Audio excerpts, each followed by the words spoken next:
দেখছেন স্বাধীন সংলাপ, সৌজন্যে আলোক হেলথ কেয়ার হাসপাতাল, সহযোগিতায় বসুন্ধরা মেডিকেল সিটি। আজকে আপনাদের সাথে আছে আমি রেজওয়ান ফয়েজ এবং আমাদের আলোচনার বিষয় নতুন সরকার নতুন চ্যালেঞ্জ। আপনারা নিশ্চয়ই জানেন যে ২৪শে গণ অভ্যুত্থানের পর প্রথম জাতীয় নির্বাচনে বিএনপি বিশাল ম্যান্ডেট নিয়ে নির্বাচিত হয়েছে, তারা সরকার গঠন করতে যাচ্ছে। সেই সঙ্গে কিন্তু এই যে একটা সরকার গঠন করার পর এক ধরনের চ্যালেঞ্জের কথাও কিন্তু সামনে আসছে, কী ধরনের চ্যালেঞ্জ এই নতুন সরকার পড়তে পারে। অর্থনীতি নিয়ে এক ধরনের চ্যালেঞ্জ আছে, আইন শৃঙ্খলা নিয়ে এক ধরনের চ্যালেঞ্জ আছে, বৈদেশিক সম্পর্ক আসলে কীরকম হবে সেটি এক ধরনের চ্যালেঞ্জ আছে।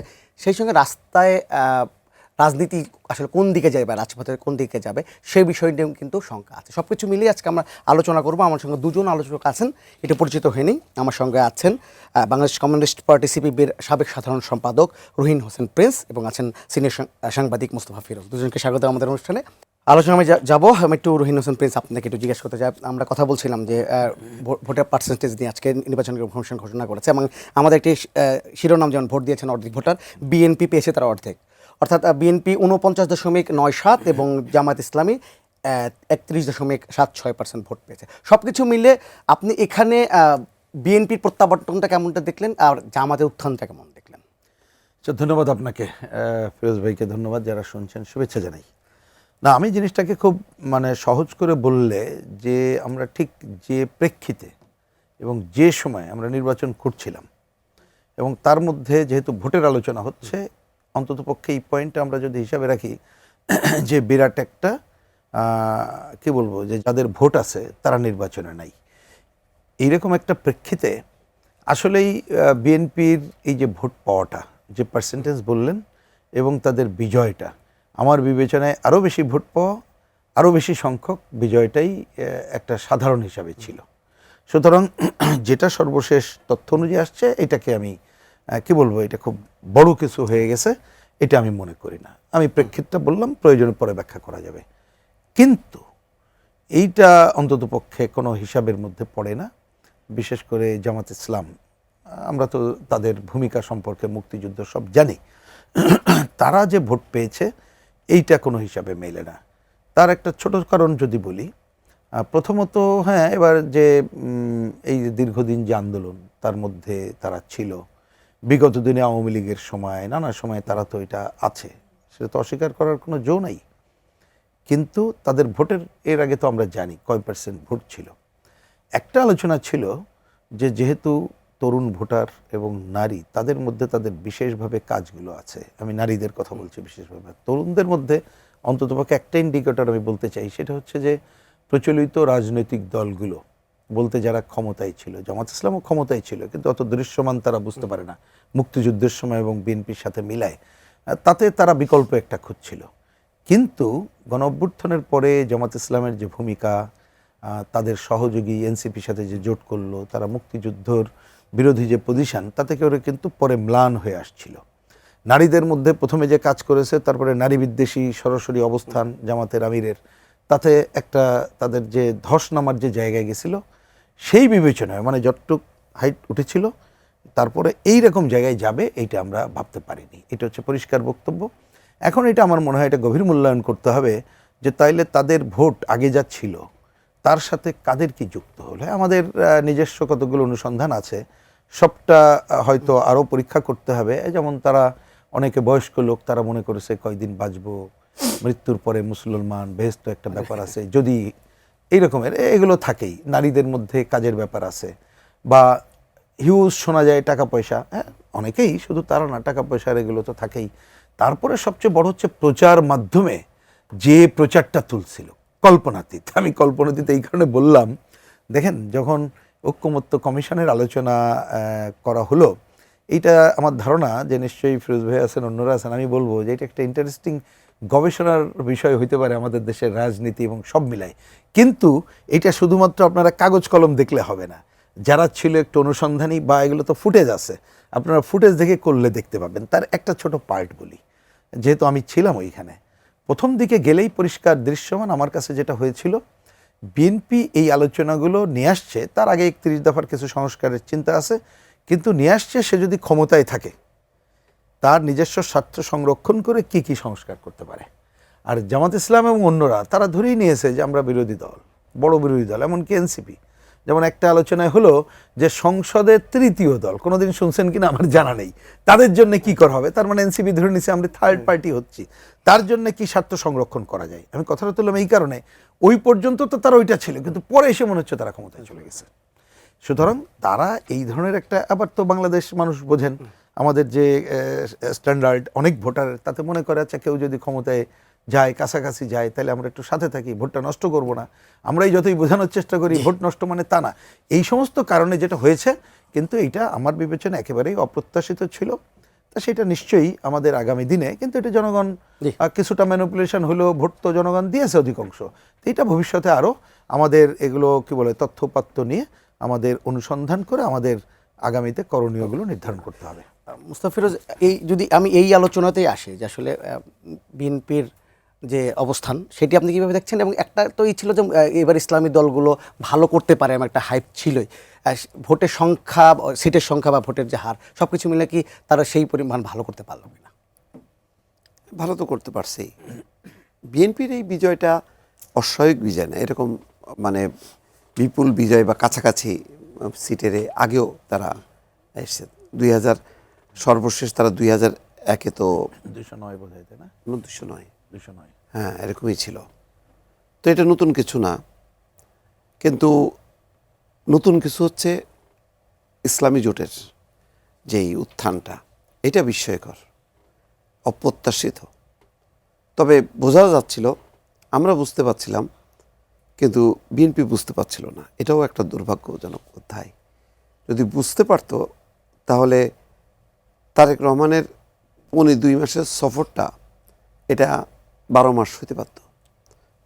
17 মাস ক্ষমতায় থাকলো, তো 12 মাসের সফরটা যদি হইতো, এবং যে আওয়াজটা তিনি পরে ঐক্যের কথা বললেন, মানবিক এবং গণতান্ত্রিক বাংলাদেশের কথা, তাহলে সমস্ত প্রগতিশীল গণতান্ত্রিক শক্তিগুলোকেও ঐক্যবদ্ধ করতে পারতেন।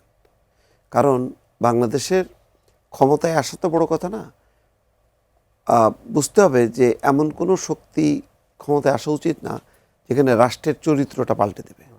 তা আমাদের রাষ্ট্রের চরিত্র, গণতন্ত্রের সংজ্ঞা সব কিছুই পাল্টে দিত, তাই না? দেখতেন না, স্লোগানই তো আসছে, ইনসাফ ভিত্তিক রাষ্ট্র, ইনকলাব, তারপর আজাদি জিন্দাবাদ, এই শব্দগুলো তো ইসলামিক স্টেটসের আওয়াজ। তো এর সাথে গণতন্ত্র, নির্বাচন, এগুলি তো কোনো সম্পর্ক নাই। তো এটাই একটা বিপজ্জনক অবস্থার মধ্যে কিন্তু রাষ্ট্রটাকে নিয়ে গেছিল। 5ই আগস্টের পট পরিবর্তনের পর যে মুক্তিটা, সেই মুক্তিটা কিন্তু খুব দ্রুতই আমাদের মিলায় যাচ্ছিল তার 2-3 মাস পর থেকে, যখন তহিদি জনতার নামে বিভিন্ন জায়গায় মব চলছিল, যখন মাজার, দরগা শরীফ ভাঙচুর হচ্ছিল। পরে ভয়ঙ্কর পরিস্থিতি দেখা গেল যে নুরাল পাগলার লাশটাকে তুলে নিয়ে যখন পোড়ানো হলো, তখন বোঝা যাচ্ছিল এটা একটা দানবীয় শক্তির একটা উত্থান হচ্ছে, ক্ষেত্র তৈরি হচ্ছে। আমরা প্রথমে বিভ্রান্ত ছিলাম যে ইসলামিক দলের পাশাপাশি কিছু গণতান্ত্রিক দল যারা বলছিল তারা মধ্যপন্থার দল, তারা আসলে কি গণতান্ত্রিক দল কি দল না, একটু দ্বিধাদ্বন্দ্ব থাকলেও দিন গড়ানোর সাথে সাথে, সময় গড়ানোর সাথে সাথে আমরা বুঝতে পারলাম যে না, এটা একই বৃন্তে নানা ফুল, একটা বৃন্তে নানা ফুল হিসেবে প্রস্ফুটিত হয়েছে, সময় মতন সব এক জায়গায় হয়ে গেছে। তো আমি মনে করি যে বাংলাদেশের জনগণ একটা বড় ঝুঁকির হাত থেকে দেশকে মুক্ত করছে।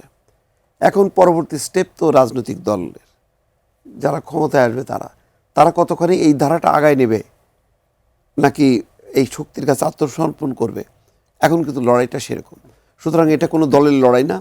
এটা আমি মনে করি যে বাংলাদেশে যদি গণতন্ত্র, স্বাধীনতা, মুক্তিযুদ্ধকে টিকায় রাখতে হয়, তাহলে যেমন তারা বলছিল যে এটা নির্বাচনী জোট, কিন্তু এখন দেখা গেল যে না, এটা আন্দোলনেরও জোট, রাজনৈতিক জোট, এবং তারা কর্মসূচি পালন করতেছে, সংসদে ভূমিকা রাখবে। তো এই ঐক্যের বিপরীতে বিএনপির এখন বড় দায়িত্ব যে তারা কি ঐক্যটা সামনে নিয়ে আসবে।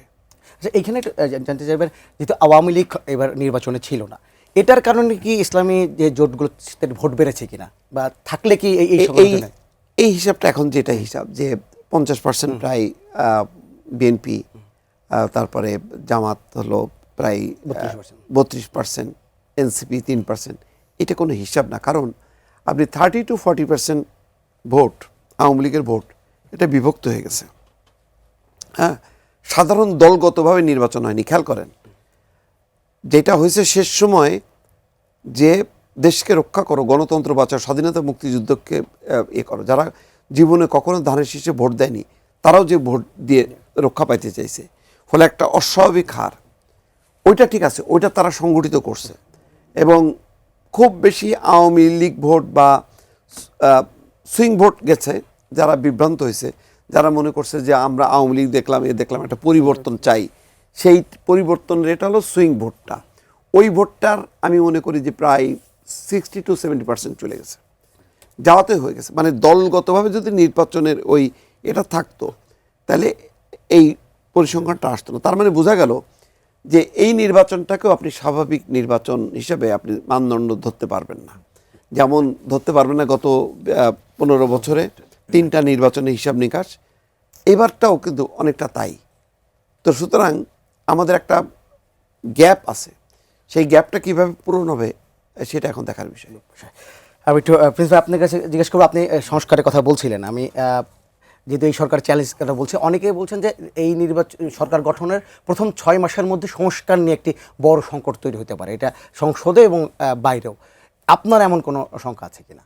না, হ্যাঁ, এটা যারা বলছেন তারা একেবারে অমূলক বলছেন সেটি না। তবে আমি শেষ কথাটা বলে ব্যাখ্যায় যাই। এই যে সংকট তৈরি করার মতো কারা আছেন, আমার বিবেচনায় এই সংসদে বিরোধী দলের নামে যারা যাচ্ছেন তারাই প্রধানত সংকট তৈরি করতে পারে। কিন্তু এখানে ভেবে দেখার ব্যাপার যে আমরা একটা মহা সংকটের মধ্যেই এই নির্বাচন অনুষ্ঠিত করছি এবং দেশটা নানাভাবেই কিন্তু মহাসংকটে আছে। সে আপনার মব সন্ত্রাস থেকে শুরু করে অর্থনীতি পর্যন্ত, সুতরাং বহু কিছু পুনর্গঠনের ব্যাপার। তো এই ধরনের শুরুতে এই ধরনের সংকটে ফেলবে কিনা এবং সেক্ষেত্রে ক্ষমতাসীন বিএনপি তারা কি ভূমিকা নেবে এবং জনগণকে সাথে নিয়ে সেটা গুরুত্বপূর্ণ বিষয়। এবার আসি যে তো বটেই, ওই যে সংকটে কোনটা, যেমন ধরুন এখানে কতকগুলো আমার বিবেচনায়, যেটা আমি অনেক দিন ধরেই কি প্রথম থেকে বলে আসছি, যে অস্পষ্টতা রয়ে গেছে। তার মধ্যে কি একটা ছোট ছোট করে বলে দেখেন, একটা হচ্ছে আপনি প্রথমে একটা আসি, আমাদের মহামান্য রাষ্ট্রপতি যে অধ্যাদেশটা জারি করেছেন, অ্যাকচুয়ালি এই অধ্যাদেশটা জারি করার অধিকার উনি মহামান্য রাষ্ট্রপতি হলেও যে সংবিধান সংস্কার সহ এটা ওনার আছে কিনা, এটা আইনবিদরাই কিন্তু এই বিতর্ক তুলেছেন। সুতরাং এটা দেখার ব্যাপার। এবং এই অধ্যাদেশটা একটা পার্লামেন্ট সেটা অনুমোদন করে কিনা, এটা আপনার একটা প্রথম প্রশ্ন রয়ে গেছে। তার কারণ ওইখানে অনেক কিছু আছে, আমি তার মধ্যে ছোট 2টা খালি প্রশ্ন বোঝার জন্য বলি। একটা হচ্ছে সংবিধান সংস্কার পরিষদ এবং 180 দিনের মধ্যে করণীয়, এবং 180 দিনের উচ্চকক্ষ তার 60 জন হলেও স্পিকার ডেপুটি স্পিকার না থাকলে সিনিয়র একজন তার সভাপতিত্ব করে ওইখান থেকে নানা ধরনের কর্মকাণ্ডের দিকে তারা যেতে পারবেন, বোঝার জন্য বললাম। তাহলে সেটা একটা বড় প্রশ্ন রয়ে গেছে। এমনকি আপনি 4 দফা যেটা ভোটের সময় 4 পয়েন্ট নিয়ে আসা হয়েছে, ওইটা আপনি এখনও যদি উল্টান দেখবেন ওই 4 পয়েন্টের মধ্যে তো আসলে আছে সনদের কথা বললে তো ওইখানে 84 বাদ দিলেও সংবিধান সংস্কারের 47টা পয়েন্ট, তার ছাড়া আরও আছে কিন্তু মুখবন্ধ সহ অনেক কিছু, যেটা আমরা দ্বিমত করি বলে আমরা স্বাক্ষর করি নাই, মুক্তিযুদ্ধ সম্পর্কে বক্তব্য, আর ওই পয়েন্টগুলো তো আছে। তারপরে আছে এটা বাস্তবায়ন পদ্ধতি, তার মানে এটা ডাউস বক্তব্য। আচ্ছা, এইবার আসি, এই ডাউস বক্তব্যের মধ্যে কিছুটা আমার বিবেচনায় সেফটি ক্লজ একটা আছে, সেটার সাথে হয়তো আমরা পুরোপুরি একমত না। সেটা হচ্ছে আপনি 4 নম্বর পয়েন্ট দেখবেন যে বলা আছে 1, 2, 3 কিছুটা সুনির্দিষ্ট করার পরে বলা আছে এছাড়া বিজয়ী দল তাদের বর্ণিত হিসাব মোতাবেক করবেন, এটাই।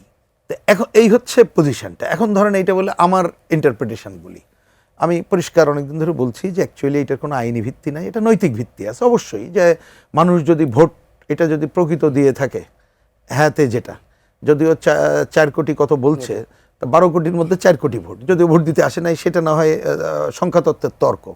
তো ধরে নিলাম যে হ্যাঁ জয়যুক্ত হলেও আপনার আইনি ভিত্তি না থাকলে একটা নৈতিক ভিত্তি আছে, কিন্তু অনেক সময় এই নৈতিক ভিত্তিটা সেটা কিভাবে প্রকাশিত হবে। তো যার জন্য আমাদের বিবেচনাটা সংসদই হচ্ছে প্রধান দায়িত্ব পালন করতে পারে। কিন্তু বিএনপি পরিষ্কার করে তার লাস্ট নির্বাচন ইস্তেহার এবং 31 দফায় তারা কিন্তু বলেছে তারা কি কি করতে চায়। এমনকি ওই ঐক্যমত্য আলোচনার সময় তারা যে যে পয়েন্টে পরিষ্কার বলেছে এই ব্যাপারে আমাদের নোট অফ ডিসেন্ট আছে। এই নোট অফ ডিসেন্ট মানে আমি দেখি টকশোতে বা অন্য জায়গায় অনেক পণ্ডিত ব্যক্তি এসে বলেন নোট অফ ডিসেন্ট তো মেনে নিছে। নো, তাহলে তারা এটা দেখে নাই। পরিষ্কার করে এখানে বলা হয়েছে ভাই এ ব্যাপারে আমরা একমত না। আমি তো ওইখানে থাকতে থাকতে দেখলাম নোট অফ ডিসেন্ট মানে মিস ইন্টারপ্রিটেশন হচ্ছে, দ্বিমত আপনাদের বুঝলাম, তা আমি বলতাম যে না, লেখেন ঘোরতর দ্বিমত। এই ঘোরতর শব্দ গেলে আপনি হয়তো শুনছেন, আমি বলছি ঘোরতর দ্বিমত। এবং যখন দেখি ঘোরতর দ্বিমতকেও সে ইনায় বিনায় আলী রিয়াজ এন্ড গং তারা মিলে এটাকে হ্যাঁ এরাও আনছে, তখন তো বাধ্য হয়ে বয়কট করতে বাধ্য হয়েছে। আজকে বলে দিলাম আসলে বয়কটের জন্য করছি যে আমরা যে এটার মধ্যে নাই এটা বলার জন্য, মানে আলোচনায় ওনারাও যেভাবে বায়াস্ট করেছে। তা আমি আশা করব, যেহেতু এখানে একটু আগে ফিরোজ ভাই খুবই গুরুত্বপূর্ণ কথা বলে, কারণ এই দেশটা তো বাংলাদেশে ভাই, এটা তো অন্য দেশ নিয়ে আলোচনা করছি না। আমরা 47কে নাকচ করে 71-এর মহান মুক্তিযুদ্ধের মধ্যে দিয়ে বাংলাদেশ তৈরি করেছি। তা সেই বাংলাদেশের যে ত্রুটি বিচ্যুতি আছে গণতন্ত্রের অন্যান্য, সেটা আমরা কাটিয়ে এগোবো, এইখানে অন্য কিছু চলবে না। তা সেইটা করতে গেলে এখন আমি মনে করি ক্ষমতাসীন বিএনপি তারা বুদ্ধিমত্তার সাথে যদি কাজ করে, তাদের অনেক পয়েন্টে আমাদের দ্বিমত থাকবে, যেটা ওইখানে বলেছি আমাদের অন্যদের দ্বিমত আছে, সেটা আমরা পলিটিক্যালি ফয়সালা করবো। সে কিন্তু সংসদকে ন্যূনতম ওন করেই আমাদের সংবিধান সংশোধনের, আমাদের সংবিধানে যে পদ্ধতিগুলো আছে সেইটার মধ্য দিয়ে যদি আগাতে পারি, তাহলে হয়তো সংকট থাকবে না। কিন্তু আমি শুরু যেটা দিয়ে করেছিলাম, বিরোধী দলের নামে যারা আছে তারা যদি প্রথমেই মনে করে যে এই পয়েন্ট দিয়েই জটিলতা করব, হয়তো তারা করতে পারবে। কিন্তু আমি মনে করি ওই যে ভোটের পার্সেন্টেজ দেখলেন, এবং যারা ভোট দিতে আসে নাই এবং অন্যরা মিলে যদি বিএনপি তার পজিশনটা ঠিক রাখতে পারে, এইটা উইন ওভার করা খুব একটা কঠিন হবে বলে মনে হয় না। কারণ আমি মনে করি বাংলাদেশের মানুষ ওইটার আগে, সে আগে চায় আমি ভাই আমার চলাফেরা একটা শান্তিপূর্ণ জীবনের নিশ্চয়তা আগে চাই। ফিরোজ ভাই, আমি একটা, আমাদের 4 নম্বর শিরোনামটা ছিল সংসদেও যাবে আবার রাজপথেও থাকবে জামাত, বলছে আমাদের নেতারা। মানে সরকার গঠনের আগেই কিন্তু একটা আন্দোলনের এক ধরনের হুমকি বা কথা বলা হচ্ছে। আমি তো আপনার প্রেডিকশন কি, যে আসলে বিএনপি যে সরকার গঠনের পর প্রথম চ্যালেঞ্জটা আসলে কি হতে পারে? অর্থনৈতিক চ্যালেঞ্জটাই মূলত সামনে চলে আসবে। কারণ এই পে স্কেলের একটা বাস্তবায়নের এই সরকার একটা করছে, এটা একটা বড় চাপ। টাকা নেই, সবচেয়ে বড় কথা হলো রপ্তানি নিম্নমুখী, শুধু রেমিটেন্স দিয়ে চলবে না আর কি। সুতরাং এই যে সরকার চালানো, তার সাথে যদি আবার এই বিভিন্ন দাবি দেওয়া ভিত্তিক অনেকগুলো এখনও আমরা বুঝতেছি না, এই কিছুদিনের মধ্যেই আমরা দেখব, সেইটা আমার ধারণা বড়। আরেকটা বড় হচ্ছে আইন শৃঙ্খলা। এখনও পর্যন্ত যেভাবে মবের একটা পরিস্থিতি, তারপরে বিএনপির ইনার কোন্দল, প্রায় 69টা জায়গায় বিএনপির বিদ্রোহী প্রার্থী, সেই সব জায়গাগুলোতে সংঘাত চলতেছে, 2 জন মারা গেছে, সামনে এটা আরও বাড়তে পারে। এবং এই যে নতুন মহাজনরা এখন ক্ষমতা কুক্ষিগত করার জন্য আমি কাউকে দেব না, এই সমস্তগুলো নিয়ে যে পরিস্থিতি তৈরি হবে, চাঁদাবাজির নতুন বন্দোবস্ত তৈরি হবে, তার নেতা কে হবে, এইগুলো নিয়ে যে আইন শৃঙ্খলাজনিত যে পরিস্থিতি হবে, সেটাকে মোকাবেলা করার জন্য আমরা যে ভগ্ন বিধ্বস্ত পুলিশ বাহিনীকে দেখলাম, তারা রাজনৈতিক শক্তি দ্বারা কতখানি বলিয়ান হবে, মোকাবেলা করতে পারবে। কারণ সেনাবাহিনী চলে যাবে, এখন পুলিশকে ফেস করতে হবে এই পরিস্থিতিটা তো বিদ্যমান। রাজপথের আন্দোলন, হুঙ্কার আমরা দেখছি, কিছু ঘটলেই তারেক রহমানের এত গুণ, মুন্সিগঞ্জে মানুষ খুন, হুট করে চলে আসতেছে। তারেক রহমানকে শেখ হাসিনার মতন লাথি দিয়ে দিল্লিতে পাঠিয়ে দেব, এই হুঙ্কারগুলো বিশ্ববিদ্যালয় এখন আর ছাত্রদের কল্যাণে নেই, এটা পুরোপুরি একটা রাজনৈতিক সংগঠনে পরিণত হয়েছে ছাত্র রাজনীতিটা। তো এইগুলো প্রভাব পড়বে। এনসিপি যখন তখন মধ্যরাতে, ভোর রাতে মিছিল বের করবে, এই জটের পাশাপাশি আবার হাদি হত্যার বিচার চাই বলে আবার হুঙ্কার দিয়ে নামবে কিনা, এই বিষয়গুলোকে কিভাবে সর্ট আউট করবে রাজনৈতিকভাবে এবং আইন শৃঙ্খলা পুলিশ দিয়ে, সেটা কিন্তু অনেক চ্যালেঞ্জ। কারণ যেই মাত্র সেনাবাহিনী চলে যাবে, তখন কিন্তু পুলিশ আরেক দফা শূন্যতায় পড়ে তারপরে সংগঠিত হইতে হইতে কিন্তু তার একটা সময় লাগবে। এবং এই পুলিশকে সঠিকভাবে কাজে লাগানো যাবে কিনা, যদিও তারেক রহমান বলছে আইন সবার জন্য সমান আর প্রতিহিংসা কোনোভাবেই বরদাস্ত করা হবে না, সেটা মাঠ পর্যায়ে কতখানি রাজনৈতিক নেতৃত্ব, তার দল প্রস্তুত কিনা। কারণ ওনার যে স্টাইল বা ওনার যে বক্তব্য, আমরা একটা পাশ্চাত্য মডেল দেখি, সেই মডেলটা দল কতখানি আত্মস্থ করছে আমার যথেষ্ট সন্দেহ আছে। তার নমুনা কিন্তু দেখা যাচ্ছে না, তৃণমূল পর্যায়ের অবস্থা কিন্তু খুবই খারাপ। তো এই জায়গাটা যদি আস্থাটা তৈরি না হয়, যে না আমরা গত 16-17 মাসে নিরাপত্তাহীনতার মধ্যে ছিলাম, এখন নিরাপত্তার মধ্যে আসছি। এইটুকু আস্থাটা জোগানো এবং অর্থনীতি চাঙা করা, এই দুটোই কিন্তু সাংঘাতিক রকম চ্যালেঞ্জ। এটা আমার ধারণা যে বিএনপিকে প্রথমেই এই দুইটা চ্যালেঞ্জের মুখে পড়তে হবে। এখন যেটা আলোচনা হচ্ছে, যেহেতু একদিন পরেই নতুন সরকার শপথ গ্রহণ করবে, মন্ত্রী পরিষদ কেমন হতে পারে এমনটা আলোচনা হচ্ছে। আমি প্রেডিকশনের নিয়ে আপনার কাছে প্রত্যাশার কথা জানতে চাই, আসলে আপনার কাছে বিএনপির কাছে আপনার প্রত্যাশা কি, কেমন মন্ত্রী? আচ্ছা, একটা বলি তার আগে আমি আরেক ছোট কথা, যেটা ফিরোজ ভাই বলেছেন, কারেক্টলি বলেছেন, তবে আমি একটা পয়েন্ট রিপিট করতে চাই। দেখেন, এই সময়ে মানুষের মধ্যে একটা, প্রথমে তো 24-এর গণঅভ্যুত্থানের পরে মনে হলো যেন হাঁপ ছেড়ে বাঁচলাম। তারপরে কিন্তু নতুন এমন একটা সংকট হয়েছে যে কোনোভাবে ইউনূস সাহেব গেলেই না বাঁচে, হাঁপ ছেড়ে বাঁচি। এবং অনেক প্রত্যাশার পরে যেটা ঘটে, তা সেইটার একটা বড় হচ্ছে, মানুষ না খেয়ে থাকলেও বেশি কথা বলে নাই, কিন্তু তার জনজীবন নিরাপত্তা ছিল না, মব সন্ত্রাসের কারণে। প্রথমে উনি যে আইন শৃঙ্খলা বলতে, আমি মনে করি এইটা যেমন একটা করতে হবে, একই সাথে আমাদের আইন শৃঙ্খলা বাহিনী যাতে নির্বিঘ্নে কাজ করতে পারে, সেইটাই আমি প্রথম চ্যালেঞ্জ দেখি। আর একটা হচ্ছে যে বিএনপিকে যে কোনোভাবে যদি না করতে পারে, খুব খারাপ জায়গায় যাবে দলের। এই ভোটের আগেও যে তার বিরুদ্ধে যে কথা, চাঁদাবাজি, অমুক টমুক, এগুলো দমন সহ নিশ্চয়ই ইকোনমিক পুনরুদ্ধারের জায়গায় যেতে হবে। আমি ওই যে কথা বলেন ওইটাকে ধরে আসছি। তাহলে যদি এই কাজটাকে তো আমরা প্রধান ধরি বাইরের থেকে, ধরেন আমার দল, আমরা বামপন্থী বা কমিউনিস্ট পার্টি, তার একটা পজিশন আছে, তার থেকে হয়তো এই অ্যানালিসিসটা অনেক সময় থেকে ওনাদের অ্যানালিসিস কারেক্ট হওয়া দরকার। কিন্তু একটু কথা এই কারণে বলা দরকার, কারণ আমার বিবেচনা এটা একটা অন্তর্বর্তীকালীন যে পর্যায়ে আমরা আছি, তাতে করে যদি আমরা এই পর্ব উত্তরণ না ঘটাতে পারি, তাহলে উগ্র দক্ষিণপন্থী এইসব শক্তির খপ্পরে বাংলাদেশ আরও পড়ে যাবে। এবং শুধু বাংলাদেশ না, সাউথ এশিয়া, দুনিয়া জুড়েও কিন্তু দেখবেন এই ধরনের সাম্প্রদায়িক শক্তির আবির্ভাব এবং উগ্র জাতীয়তাবাদের আবির্ভাবের জায়গা আছে। সো এই চ্যালেঞ্জ মোকাবেলায় আমাকে যদি বলেন, বিএনপি, আমি যদি বলছি, যদিও এই সময় ভোট টোট বিভিন্ন সময় তারা মুক্তিযুদ্ধ, গণতন্ত্র এবং ভোটের পরবর্তীতে যে সহনশীল আচরণ, ম্যানেজেবল যে জায়গায় যাচ্ছে, এটাকে আমি একটা বুর্জুয়া দলের মধ্যে এটাকে পজিটিভ হিসেবে দেখার পক্ষে। তা এটা যদি করতে চায়, আমার ব্যক্তিগত মত, এটা ব্যক্তিগত, দল তো আমরা এটা আলোচনা করবো না, এটাই যে শুরুতে মেলা মানুষের কাছে প্রত্যাশা সৃষ্টির দরকার নেই, দলের মধ্যে মেলা প্রত্যাশার দরকার নেই, ছোট মন্ত্রী সবাই করা বেস্ট, এবং অভিজ্ঞ যারা, তাহলে কিন্তু নতুনদের মেলা টেস্ট কেসের মধ্যে পরে আনুক, অন্য দায়িত্ব নানাভাবে তো দেওয়া যায়, সেইভাবে দিয়ে যদি করে, এবং যদি বাংলাদেশের মানুষকে, আমি মানুষই মেন করছি, সেইটাকে আস্থায় নেয়, এবং তার যে এইবারও আলোচনার সময় যে ভিত্তিটা করেছে আমার মুক্তিযুদ্ধের পর ডেমোক্রেসি, এবং মুক্তিযুদ্ধ নিজের মতো করে এই বয়ান আমি তৈরি করব না, মানে যে লেগাসিগুলো আছে এর সাথে একটু খালি চিন্তা করতে হবে। বিগত দিনে তারা 6 সাল টাল তার আগে যে ক্ষমতায় যখন ছিল, তাদের বিরুদ্ধে যে অভিযোগগুলো ছিল, এই অভিযোগগুলোকে অস্বীকার করার কোনো কারণ নেই, কিন্তু সেইগুলো কিভাবে কাটাই তুলবে মানুষের কাছে প্রথমে এটা দৃশ্যমান করতে হবে, যে করে আমি সামনে আগাতে চাই, 2-4 দিনে পারবো না, আমার সময় দরকার। এবং প্রতিটি ঘটনায় যদি স্বচ্ছতা, জবাবদিহিতা এবং মানুষের অংশ নিশ্চিত করে, তাহলে আমি মনে করি কিছুটা হয়তো আগানোর দিকে যেতে পারবে। তাই না হলে ওই যে আমিও আগে বলেছি যে সংকটে ফেলানোর জন্য কিন্তু নানা লোক তৈরি হয়ে আছে, সংসদের মধ্যে থাকবে, দেশি বিদেশি নানা অপশক্তি আছে। এইটার একটাই খালি কারণ, ব্যাখ্যা না যে বলি, ভূ রাজনৈতিক কারণ মনে রাখতে হবে, যার জন্য জনগণকে আস্থায় নিয়েই এইটা উত্তরণের জায়গায় তাকে যাওয়াটা জরুরি কাজ।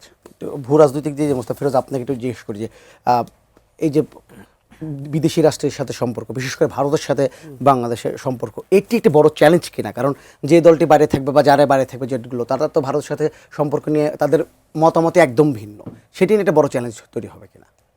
হ্যাঁ, চ্যালেঞ্জ তো বটেই, কারণ এখন কিছু হলেই ভারতীয় আধিপত্যবাদ বলে এক ধরনের উস্কানি দেয়া। আমি কালকেই দেখলাম যে একজন বলছেন যে মোদি যদি আসতে চায় তাহলে তাকে স্বপ্রণোদিত হয়ে আসতে হবে।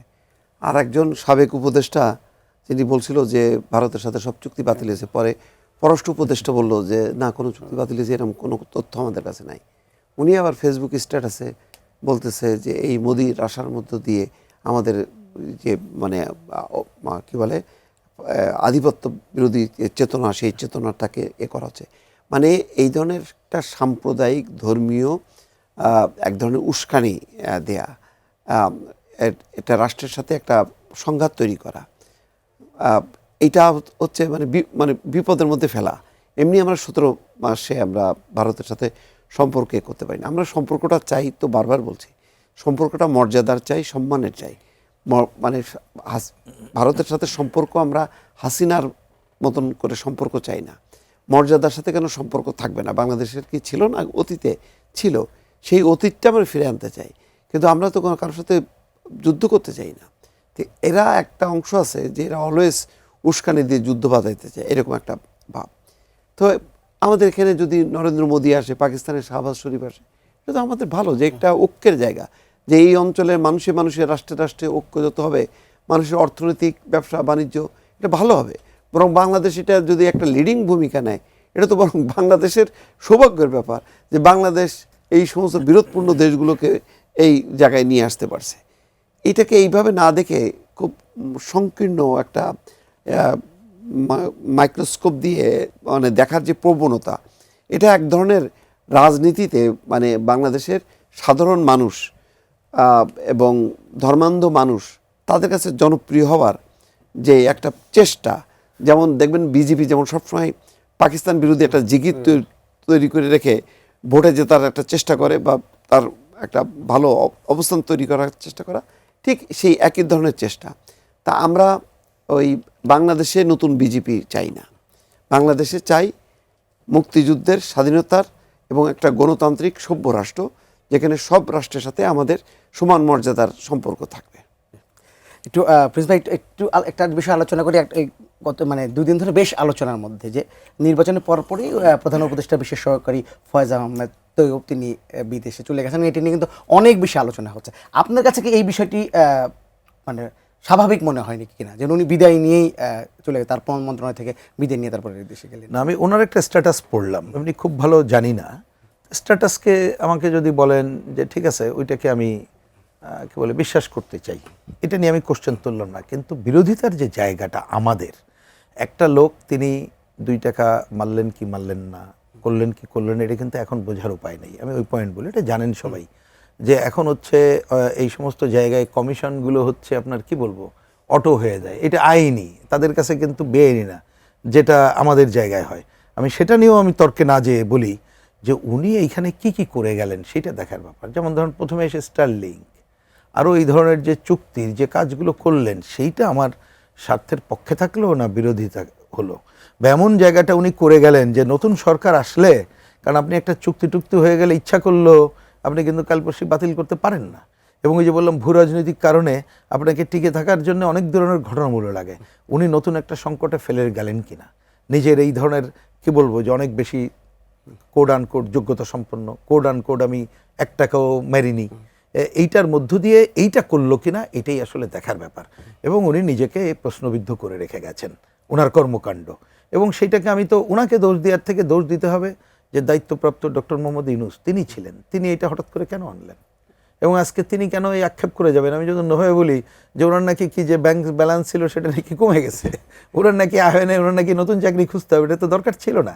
আমরা তো সেটা শুনতে চাইনি। বরঞ্চ আপনি বাংলাদেশের স্বার্থ সংরক্ষণের জন্য এই দেশের মধ্যে লোক ছিল না, আপনি একটা বিদেশি নাগরিক এনে এটা করলেন। তো এইটা পৃথিবীর ইতিহাসে আমি জানি না যে আপনার এই ধরনের কাউকে আপনি, হ্যাঁ বিদেশি অন্য একেবারেই এই দেশে জন্ম হয়নি কাউকে আপনি হায়ার করতে পারেন অ্যাজ এ তার পরামর্শ নেওয়ার জন্য, কিন্তু ডিসিশন মেকিংয়ের জায়গাটাকে এগুলো তো এই দেশের মাটি মানুষকে নেবেন, আমার দেশে কি নাই? এগুলো আছে। তো ওনারা বরঞ্চ এই যে বিদেশি নাগরিক এই দেশ ছাড়া যারা চলে গেছেন, এইটা এনে যে কার্যক্রমগুলো করলেন, আমি বললাম যে আইন টাইন যেগুলো করলো দেশের জন্য ক্ষতিকর বলে আমরা মনে করি, আরেকটা খারাপ কাজ করলেন, সেটা হচ্ছে আমাদের দেশের লোক কেউ কিছু জানে না, এই ধরনের বিদেশি লোক এসে যেন সব আমাদের করে দেবে। এইটা খুবই একটা খারাপ উদাহরণ হিসাবে থাকবে বলে আমার কাছে মনে হয়। মুস্তাফিজ, আজকে নিশ্চয়ই আপনি তথ্য উপদেষ্টার একটা সাক্ষাৎকার দেখেছেন, তিনি সেখানে বলেছেন যে অন্তর্বর্তী সরকারের সময় মত প্রকাশের জন্য কোনো সাংবাদিক জেলে যাননি। একমত আপনি? একদমই না। আনিস আলমগীর এখনো কারাগারে আছে, তার আগে ছিল আমাদের পান্না, তারপরে হচ্ছে আবু আলম মোহাম্মদ শহীদ খান, আর কয়জনের নাম বলবো, কার্জন শিক্ষক, আইনের শিক্ষক, যেই আওয়ামী লীগ আমলে আসিফ নজরুলকে কখনো কারাগারে যাইতে হয়নি, কার্জনকে যাইতে হয়েছে ইউনূস সরকারের আমলে। এগুলি আমরা ভুলে যাব নাকি? সব ফালতু কথাবার্তা, চরমভাবে হতাশ করছে। প্রথমে কি বলছিল ডক্টর মোহাম্মদ ইউনূস যে আপনারা মন খুলে লিখবেন, সমালোচনা করবেন। কি হয়েছে তার পরিণতি? খুবই খারাপ দৃষ্টান্ত মানে স্থাপন করছে এবং পুরো মানে গণমাধ্যমের, এমনি তো গণমাধ্যমগুলো তো স্বাধীন না সত্যিকার অর্থে। আমি তো বলি যে এটা হলো টকশোর নামে আমরা আমিডামি করি। এখানে আওয়ামী লীগ সমর্থক যে বুদ্ধিজীবীগুলি তারা আসতে পারে না কেন? তার মানে শৃঙ্খলা আছে, স্বাধীন না, সেই জন্য আসতে পারে না। তার মধ্যে যারা অল্প কিছু বিস্তর কথাবার্তা বলে তাদেরকেও ঢুকাই দেওয়া হলো। অথচ এই মানুষগুলো শেখ হাসিনার জামানায় শেখ হাসিনার সমালোচনা করছে, অন্য পক্ষেরও সমালোচনা করছে। আমিও তো ধরেন আজ বাদে কাল বিএনপি ক্ষমতায় আসবে, আমি সমালোচনা করব না? আমি সমালোচনা করবো যারা ক্ষমতা নেই তাদেরকে নাকি? যেখানে সমালোচনা করব তাদেরকে শিক্ষার জন্য, ভালোর জন্য করব। তো এটাকে তারা তো নেগেটিভভাবে যদি কেউ নেয়, আমার তো কিছু করার নেই। সাংবাদিকদের বিষয়টাই হলো যে তারা রাষ্ট্রকে, সমাজকে প্রশ্ন করবে, তার জবাব দেবে তারা। এই জায়গাটা যদি না থাকে তাহলে আপনি শক্তিশালী পার্লামেন্ট করবেন কী করে? আর এই পার্লামেন্ট তো শক্তিশালী হবে না, কারণ আপনি সাম্প্রদায়িক শক্তি ঢুকে বসে আছে। আপনাকে আবার সেই গণমাধ্যমের এই টকশোগুলোকে পার্লামেন্ট ধরে নিয়ে আপনাকে এগোতে হবে। তাহলে এখানে স্বাধীন করে দিতে হবে। 17 বছরের গণমাধ্যম আজকে তারেক রহমান কী বলছেন যে আজ থেকে আপনারা সবাই স্বাধীন। আমরা সেই স্বাধীন যে বললেন গণমাধ্যমে তার প্রতিফলন দেখতে চাই। তাহলে মনে করবো যে আমরা ডক্টর ইউনূসের সেই শাসনের ধারাবাহিকতা, ওই মানে কৃত্রিম একটা বায়বীয় একটা স্বাধীনতা, আমরা এটা স্বাধীনতা চাই না। আমরা প্রকৃত স্বাধীনতা চাই। যাদের বিরুদ্ধে, আমার বিরুদ্ধেও যদি কোনো অপরাধ থাকে স্পেসিফিক পয়েন্টে মামলা করেন, আমি কোর্টে করব, কিন্তু আমাকে ধরে নিয়ে পরে মামলা করবেন, এটা চলবে না। ঠিক আছে? তো সুতরাং এইটা মানে তারা যে সর্বনাশটা করছে, এটা যদি মানে কন্টিনিউশনটা ধরা যায়, শেখ হাসিনার সবচেয়ে বড় এক অপরাধ করছে, আর তার ছোট ভাই হিসেবে ডক্টর ইউনূস সরকার অপরাধ করছে। এটা বলতেই হবে। কোন দিক দিয়ে? ইকোনমিক ফল করছে, আইন শৃঙ্খলা পরিস্থিতি ধ্বংস হয়েছে, গণমাধ্যম অবরুদ্ধ হয়েছে। কোথায় হয়েছে? মবের কারণে আমরা নিজেরা ভয় পাইতাম। আজকে গতকাল থেকে একটু স্বস্তি পাচ্ছি। বসন্ত উৎসব হইতে পারতো, ভ্যালেন্টাইন্স ডে হইতে পারতো। আজকে এই যে আমি চড়া গলায় কথা বলতে পারতেছি, আমার মনে কি এই সংশয় থাকতো যে নিচে নেমে আমি মব পাবো না যদি এই পরিবর্তনটা না আসতো? এটা তো ওই কি বলে, দ্বিতীয় স্বাধীনতা বলে। তাহলে ওই আমি মনে করি না এটা দ্বিতীয় স্বাধীনতা। যদি বলেও এটা বলবো তো তৃতীয় স্বাধীনতা। মবতন্ত্রের হাত থেকে বাংলাদেশ মুক্ত হয়েছে। এখন এটা কার্যকর কেমনে করবে বিএনপি সরকার, তার হিসাব আমরা শুরু করব কাল পরশু থেকে। জি, রহিনুল প্রিন্স, একদম শেষ সময় চলে এসে আপনার কাছে যদি বলি যে আপনার কাছে আগামী সরকারটা আসলে আপনি কেমন দেখতে চান? আপনি যদি জানেন যে এই কাজগুলো আগে করতে হবে বা কি ধরনের? আচ্ছা, ওই কথার একটা খালি মন্তব্য খালি করি। ওনারা যদি কেউ বলে থাকেন মত প্রকাশের স্বাধীনতার জন্য এই ধরনের ঘটনা ঘটেনি, আমি পাল্টা প্রশ্ন করতে চাই, তাহলে কি ব্যক্তিগত কোনো আক্রোশ থেকে এগুলো করা হয়েছে? কারণ এখানে মোস্তফা ফিরোজ ভাই যেটা বলেছেন, ওনার সব কথার সাথে আমি শতভাগ একমত হলাম। এবং যে ক্ষতির উদাহরণ যারা করেছে, তারা যদি আত্ম উপলব্ধি না করে এটা আরও চড়া গলায় বলে, সেইটা আগামীতে আরও ক্ষতিকর হবে। এটা মনে রেখেন। এই সরকারের কাছে দেখুন, খুব খোলা মনে বললে, আমি শুধু আমার দলের বাইরে বা শুধু দলের অ্যাঙ্গেল ডিফারেন্ট সেটা যদি বলি, তাহলে বলবো যে একটা কঠিন কাজ। কারণ আপনি যে অর্থনীতিটা, এইটা যে লুটপাটের ধারা, এইটা যদি অব্যাহত থাকে, তাহলে কিন্তু আপনি ইচ্ছা করলে উপরি কাঠামো রাজনীতিটা কিন্তু ঠিক রাখতে পারবেন না। এই চ্যালেঞ্জ একটা কঠিন চ্যালেঞ্জ। তো এই চ্যালেঞ্জ মোকাবেলার জন্যে প্রথমত ওই যে ভাষাটা বলছে যে আমরা যাতে সবাই মন খুলে কথা বলা যায়, আর নিশ্চয়ই স্বাধীনতা মানে তো স্বেচ্ছাচারিতা না, সেটা আমরা নিশ্চয়ই বুঝবো, সে ব্যাপারে কোনো অসুবিধা নেই। সেই সুযোগটা দেওয়া যদি যায়, এবং সব কাজে কি হচ্ছে জনগণের কাছে যে যদি বলা যায় যে ভাই এই হচ্ছে পজিশন, আমরা এইটুকু দেখছি, আর আমাদের এই ইকোনমিক, কারণ তাদের সাথে আমার ডিফারেন্স থাকবে বিএনপির সাথে, কিন্তু তারপরেও তারা যদি ওই কাজটা করতে পারে, জনজীবনে যদি ন্যূনতম শান্তি আনারটা আগে বলতে পারে, তাহলে দেখবেন ইকোনমিক সংকট দূর করতে যদি একটু সময় লাগে, কিন্তু ধরেন রেশন ব্যবস্থাটা যদি সব একসাথে না পারে কিছু চালু করে, আমাদের সামাজিক বেষ্টনী যেটা আছে, আচ্ছা সব না পারে করলেও কিন্তু দুর্নীতিমুক্তভাবে যদি করতে পারে, তাহলে দেখবেন অনেক সংকট দূর করার জায়গায় যাবে।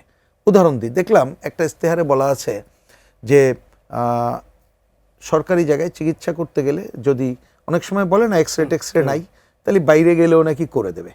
তা হয়তো এটা শুরুতে পারবে না, কিন্তু হসপিটালগুলোকে, সরকারি হসপিটালগুলোকে তার মান উন্নয়নের জন্য যদি এ ব্যাপারে দৃষ্টান্তমূলক কাজ করাই দিতে পারে, সেইটাও এক ধাপ অগ্রগতি। আমি মনে করি এইভাবে কাজটা শুরু করলে তাদের পথ বলে দেবে যে আমরা বাইরে যারা আছি কট্টুক তার ভালো কাজের সমর্থন করে এবং অন্য অন্য যে কাজ যেটা জনস্বার্থে তার বিরোধিতা করে আমরা আগাতে পারবো। জি, আপনাদের দুজনকে ধন্যবাদ আমাদের সাথে যুক্ত হওয়ার জন্য। সময় শেষ। দর্শক, নিশ্চয়ই আমরা আলোচনা থেকে বুঝতে পারছি আগামী যে সরকার আসবে তার কাছে সুশাসনটা আমাদের কাছে খুবই কাম্য, এবং নিশ্চয়ই এই সুশাসনের মধ্যে দিয়ে যে প্রত্যাশিত বাংলাদেশ আমরা চাই সেই বাংলাদেশ আমরা দেখতে পারবো। আপনারা ভালো থাকবেন, সুস্থ থাকবেন, অবশ্যই এই দিনের সঙ্গে থাকবেন।